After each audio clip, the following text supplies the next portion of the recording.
LG그룹 구씨 일가끼리 회사 나눠 가진 건데 경영권 프리미엄 지들끼리만 주고받았는데 소액주주들은 눈탱이 맞은 거래. 이걸 어딜 봐서 아름다운 이별이라는 거죠?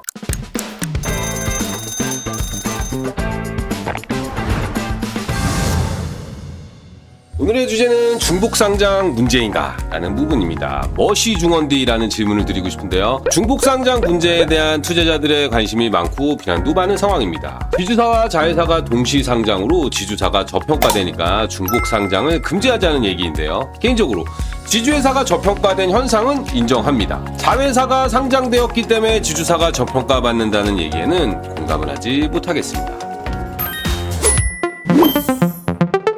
우선 지주사 저평가에 대한 문제를 좀 해보도록 하겠습니다. 자회사 보유를 목적으로 하는 회사이기 때문에 지주사의 가치평가는 보유한 자회사들의 지분가치, 상장된 시가, 그러니까 상장사의 경우에는 시장가치, 비상장사의 경우는 다른 평가 방법을 하지만 이렇게 구한 NAV라고 하는 거죠. 이 가치의 일정 부분 할인율을 적용합니다. 아니 근데 왜 할인을 하죠? 이거는 현대차증권에서 내놓은 LG에 대한 보고서입니다. TP라고 목표가를 선정하기 위한 방법인데요. 쭉 보시면은 상장된 주식과 비상장된 자회사들의 가치가 총 23조 원인데 여기에 일정 부분 할인율을 적용해서 목표가 81,000원을 선정했고요. 총 자회사들의 가치를 단순히 평가하면은 주당 15만 7천원이 돼야 됩니다. 여기에 48.5% 할인데 목표가 81,000원인데 심지어 현재 가격은 목표가보다도 훨씬 낮은 NAB의 57% 할인을 적용받고 있습니다. LG만 특별히 그런 상황인가? 그렇지 않습니다. GS에 대한 흥국증권 보고서인데요. 여기 보시면 마찬가지로 상장사와 비상장사의 가치를 쭉 평가하고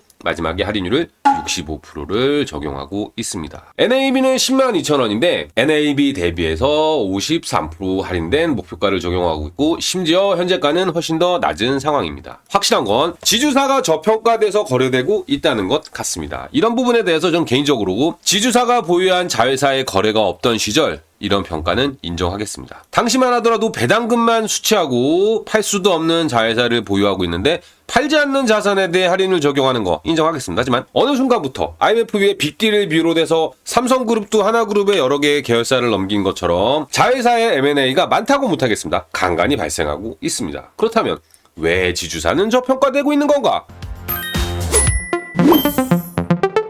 자회사를 매각하게 되면은 경영권 프리미엄을 받습니다. 시장 가격보다 싼 가격에 거래된 경영권 보셨나요 혹시? 저는 못 본 것 같습니다. 물론 일부 작은 회사에 있었을지 모르겠습니다만 어느 정도 규모가 있는 회사에서는 시장 가격보다 싼 가격에 거래된 것을 보지 못했습니다. 상증세법에서도 경영권, 그러니까 대주주가 보유한 주식에다가는 프리미엄 20%를 할증해서 대주주들끼리 물려줄 때도 경영권 프리미엄을 적용하고 있어요. 마찬가지로 상속이나 증여가 아닐지라도 대주주 간 거래에는 시장 가격의 20%를 할증하도록 법에서 정해놓고 있습니다. 분명히 경영권 프리미엄이 존재하고 경영권 프리미엄을 보유한 지주사의 가치는 이론상으로 당연히 NAB보다 높아야 정상입니다. 하지만 현실은 시장이 옳습니다. 항상 시장은 옳습니다. 지주사 할인을 적용받고 있는 것이 현실입니다. 이거 인정 안 할 수가 없어요. 하지만 제가 생각하는 원인은 경영권 프리미엄을 지주사가 못 받고 있는 문제 때문이라고 생각합니다. LG그룹이 LX그룹에서 계열 분리되던 사례를 자세히 설명드리고 얼마 전 영상으로 올렸던 TA홀딩스 매각 사례를 참고하시면 될 것 같습니다. 21년 6월 달에 LG그룹에서 LX그룹이 인적 분할을 통해 상장하였습니다. 당시 상장 자회사 3곳과 비상장 자회사 1곳, 이 4개 회사가 LX그룹이 들고 나온 회사입니다. 많은 분들 혼동하실 수 있기 때문에 물적 분할과 인적 분할 간단히 설명드리겠습니다. LG화학이라는 회사가 있었고요. 여러 명의 주주들이 존재하고 있었습니다. 물적 분할의 경우 LG화학을 뚝 뜯어서 새로운 LG에너지솔루션이라는 회사를 만들었는데요. 기존 주주들은 LG화학의 주식을 기존 지분율대로 가지고 있고 LG화학이 LG엔솔의 100% 지분을 보유한 그런 형식입니다. LG화학을 2개 회사로 쪼개서 LG화학과 LG엔솔의 주식을 만들었는데요. 인적 분할을 하게 되면 뜯어진 양사 간의 지분 관계는 전혀 없습니다. 다만 기존의 주주들이 LG화학 주식을 가지고 있고요. 기존의 주주들이 신설된 LG엔솔의 주식을 가지게 됩니다. 마찬가지로 보시면은 이게 LX의 주주 구성입니다. 구광모 회장이 15.95%를 가지고 있었죠. 분할 이후에 LG 주주 구성입니다. 너무나도 당연하게 양사의 주주는 동일한 지분율을 가지고요. LG 주식을 1% 가지고 있던 소액 주주는 LX의 지분도 1%를 가지게 되어 있습니다. LX그룹이 뜯어져 나올 때 유한타증권의 최남권 연구원이 보고서를 작성했던 것인데요. LX그룹에 있는 상장 3개의 자회사의 가치를 평가하고요. 시장 가치입니다. 비상장사의 가치를 평가하고 이 상장사 비상장사 지분에 30%의 할인율을 적용했습니다. 다른 지주사들도 그랬었죠. 요 할인율을 적용하지 않았다면 순자산 가치는 2조 1000억이 되고요. 이것을 7,600만 주 있는 주식으로 계산하면은 주당 가치는 27,738원이 되고요. 당시 주가가 만원에 거래됐으니까 NAV 대비 64% 할인된 가격에 거래가 된 것입니다. 경영권 프리미엄을 살펴보면은 이게 LX홀딩스에서 21년 12월 14일 날 나왔던 구광모 회장의 보유주식 변동 내역 공시입니다. 여기 보시면은 구본준 대표이사를 상대로 주식을 1200만 주를 팔았는데 당시 종가 만원에 경영권 프리미엄 20%를 할증해서 줬다는 내용입니다. 구광모만 경영권 프리미엄을 준 것인가? 그렇지 않습니다. 구본준 회장님은 LG 일가 중에서 주식을 판다는 모두에게 경영권 프리미엄을 지급했습니다. 주당 2,030원씩 경영권 프리미엄을 총 500억 경영권 프리미엄을 지급했습니다. 혹시 당시 LG 주주들도 팔고 싶으면 팔 수 있지 않았을까 싶지만 대표이사는 주식을 취득하면 공시를 해야 되잖아요. 그렇기 때문에 최대 주주 일가를 제외한 나머지 LG 주주들을 대상으로는 주식을 매수하지 않으셨습니다. 그렇다면 구본준이 지급한 경영권 프리미엄 500억은 적절한 금액인가? 경영권 프리미엄 500억을 포함해서 총 3,000억을 지급했는데요. 이것은 법이 정한 최저 할증, 대주주 간의 거래는 20% 할증을 하게 돼 있기 때문에 20%를 지급했고 공시한 지 3년이 지나도록 아무런 일도 없기 때문에 정상 거래라고 볼 수도 있습니다. 하지만 저는 그렇게 생각하지 않습니다.